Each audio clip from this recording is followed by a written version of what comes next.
முருகாச்சரணம். இன்றைய ஆன்மீக பதிவாக நம்ம பார்க்க போகிறது பங்குனி உத்திரம். இந்த பங்குனி உத்திரத்தை பற்றின சில ஆன்மீக தகவல். அதாவது பங்குனி உத்திரம் அப்படின்னா என்ன, இந்த பங்குனி உத்திரம் எதனால் வந்தது, நம்ம எதனால் இந்த பங்குனி உத்திரத்தை கொண்டாடுறோம், பங்குனி உத்திரம் எதற்காக கொண்டாடப்படுகிறது, இதன் வரலாறை பற்றி தான் நம்ம இன்றைக்கி தெரிஞ்சுக்க போகிறோம். வாங்க பதிவுக்குள்ளே போகலாம். பங்குனி உத்திரம் அப்படிங்கிறது பங்குனி மாதமும் உத்திர நட்சத்திரமும் சேர்ந்து வர்றனால தான் நம்ம பங்குனி உத்திரமாக கொண்டாடுறோம். இந்த மாதத்தில் தான் அசுரர்களின் கொட்டத்தை அடக்க முருகப்பெருமான் தன் தாய் தந்தையரை வணங்கி தன்னுடைய பயணத்தை ஆரம்பித்தார் அப்படின்னு சொல்லப்படுது. குதிரைகள் பூட்டிய தேரில் முருகப்பெருமானுக்கு வாயு பகவான் சாரதியாக இருக்க முருகனின் படைகள் அணிவகுத்து சென்றன. அப்போது வழியில் ஒரு சிறிய மலை முருகனின் படைகளை வழிமறிக்கும் விதமாக பெரிதாக வளர ஆரம்பித்தது. காரணம் அறியாது அனைவரும் திகைத்து நிற்க அங்கிருந்த நாரதர் அந்த மலையை பற்றி சொல்ல தொடங்கினார். இந்த மலை கிரௌஞ்சன் என்னும் அசுரனாக இருந்து எல்லோருக்கும் தீமைகளை புரிந்த தீய சக்தியாகும். அகத்திய முனிவரின் சாபத்தால் அசையாமல் மலையாகி நின்றாலும் இருந்த இடத்தில் இருந்து கொண்டே தன்னை கடந்து செல்பவர்களை ஏமாற்றி தொல்லை தந்து கொண்டிருக்கின்றது என்றார். மேலும் இந்த மலைக்கு அருகில் உள்ள மாயாபுரிப்பட்டினம் என்னும் நகரில் சூரபத்மனின் தம்பியும் யானை முகம் கொண்டவனுமான தாரகாசுரன் ஆட்சி செய்து கொண்டு தேவர்களை மிகவும் துன்பங்களுக்கு உள்ளாக்கி வருகின்றான் என்ற தகவலையும் சொன்னார். அதை கேட்ட முருகப்பெருமான் தன் தளபதி வீரபாகுவிடம் படையின் பாதியை அழைத்து கொண்டு போய் தாரகாசுரனை அழித்துவிட்டு வரும்படி கட்டளையிட்டார். தலைவனின் கட்டளைப்படி வீரபாகுவின் தலைமையில் முருகனின் படைகள் மாயாபுரி பட்டணத்திற்குள் நுழைந்தன. இதை அறிந்த தாரகாசுரனும் பெரும் படையுடனும் எதிர்த்து வந்தான். கடும் போர் நடந்தது. இரு பக்கத்திலும் வீரர்கள் இறந்து விழுந்தனர். போர்க்களத்தில் நின்று யுத்தம் செய்த தாரகாசுரன் முருகப்படையின் வீரனான வீரகேசரியை தன் கதாயுதத்தால் மார்பில் அடித்து சாய்த்தான். இதை கண்ட வீரபாகு வெகுண்டெழுந்து தாரகாசுரனை கடுமையாக தாக்கினான்.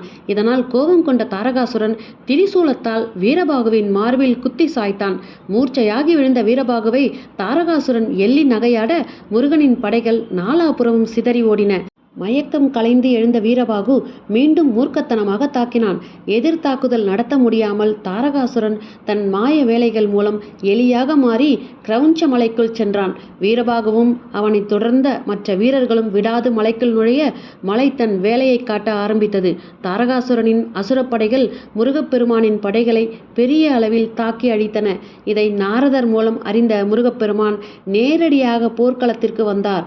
அதாவது வந்தவரின் வலிமை அறியாத தாரகாசுரன் சிறுவன் என முருகனை கிண்டல் செய்தான். கோபம் கொண்ட முருகப்பெருமான் அவனை கடுமையாக தாக்க ஆரம்பித்தார். தாக்குதலை சமாளிக்க முடியாமல் மீண்டும் எலியாக மாறி மலைக்குள் நுழைந்து மாய வேலைகளை காட்ட ஆரம்பித்தான். முருகப்பெருமான் தன் வேலாயுதத்தை கையில் எடுத்து வீசி எறிந்தார். துள்ளி வந்த வேல் மலையை பல கூறுகளாக்கி உடைத்தெறிந்து தாரகாசுரனை கொன்றது. அதன் பிறகு முருகப்பெருமான் தேவசேனையை மணந்தார். இந்த அதி அற்புதமான நாளை தான் நம்ம பங்குனி உத்திர நாளாக கொண்டாடுறோம். இந்த பங்குனி உத்திர நாள் முருகப்பெருமானுக்கு மட்டும் திருமணம் ஆன நாள் மட்டுமல்ல, பார்வதி பரமசிவனுக்கும் ராமர் சீதைக்கும், அதாவது பெருமாள் லக்ஷ்மி தேவியை தன்னுடைய மார்பில் ஏற்றுக்கொண்ட நாளாகவும் இன்னும் பல தெய்வங்களுக்கு திருமண நாளாகவும் இது அமைந்துள்ளது. ஐயப்பனுக்கு உகந்த நாளாக இது சொல்லப்படுகின்றது. உத்திர நட்சத்திர நாளில் தான் அவதரித்தார் அப்படின்னும் சொல்லப்பட்டிருக்கு. இந்த அதி அற்புதமான நாளில் முருகப்பெருமான நம்ம விரதம் இருந்து வழிபட தவறாதீங்க. யாருமே விரதம் இருந்து வழிபட முடியாதவங்க பால் பழம் இந்த மாதிரி ஏதாவது எடுத்துக்கிட்டு எளிமையான முறையில் எடுத்துக்கிட்டு அன்றைய தினம் காலை முதல் மாலை வரை விரதம் இருந்து முருகப்பெருமானின் கோவிலுக்கு சென்று முருகப்பெருமானை தரிசனம் செஞ்சதுக்கப்புறமா, வள்ளி தெய்வானை சமேத முருகப்பெருமானை நீங்கள் தரிசனம் செஞ்சதுக்கப்புறமா வீட்டுக்கு உங்களுடைய விரதத்தை முடிச்சுக்கிட்டு நீங்கள் சாப்பிடலாம். அன்றைய தினம் பங்குனி உத்திரம் முருகப்பெருமானின் மற்ற தெய்வங்களின் திருமண நாள் அப்படிங்கிறதால வடை பாயசத்துடன் நீங்கள் சமையல் செஞ்சு முடிஞ்சவங்க செஞ்சு இலை போட்டு முருகப்பெருமானுக்கும் வள்ளி தெய்வானை சமேத சுப்பிரமணிய சுவாமிக்கு நைவேத்தியம் எல்லாம் செஞ்சதுக்கப்புறம் நீங்கள் உங்களுடைய விரதத்தை நிறைவு செஞ்சுக்கோங்க. அந்த இலையில் நீங்கள் சாப்பிட்டு. இதுதான் இந்த பங்குனி உத்திரத்தினுடைய வரலாறு. இந்த பதிவு பிடிச்சிருந்ததுன்னா இந்த பதிவுக்கு ஒரு லைக் கொடுத்துட்டு உங்கள் ஃப்ரெண்ட்ஸ் அண்ட் ஃபேமிலிக்கு ஷேர் பண்ணி பாருங்கள். இப்போ தான் நம்ம சேனலை முறையாக பார்க்குறீங்க அப்படின்னா நம்ம சேனலை சப்ஸ்கிரைப் பண்ணி சப்போர்ட் பண்ணுங்கள். நன்றி, வணக்கம். வெற்றிவேல் முருகனுக்கு அரோகரா.